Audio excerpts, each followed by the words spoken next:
milk, there's no bread, and people are not allowed to have any fuel for their cars. So this is a particularly distressing situation for many, many people there, with so many killed at this point.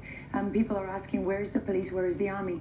And while they are going to deploy more soldiers, there are very worrying reports now of this becoming, of a racial element being introduced into this.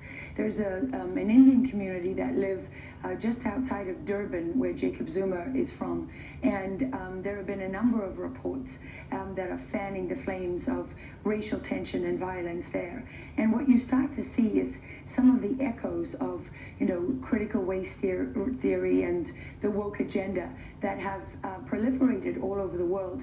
We're paying the price now for big tech and Facebook and all these people who are able to really set the agenda in any country that they want, and where people can spread this message and spread this divisive politics, and South Africa is no exception. So there's a Marxist element at play here, in other words. Well, Obama's ambassador to South Africa was a man called Patrick Gaspard.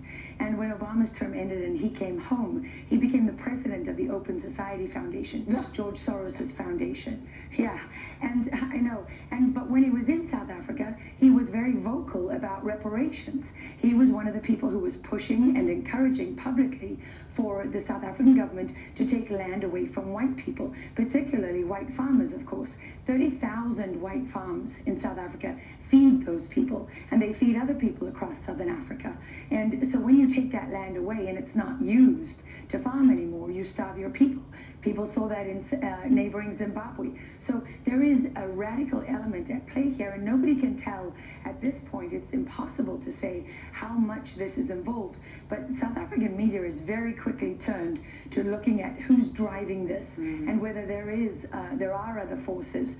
And, there are eerily similar echoes here. There's a whole ideology that goes along with open society and all these affinity groups about turning a moment into a mass movement or a revolution. And that's what many people I speak to are looking for.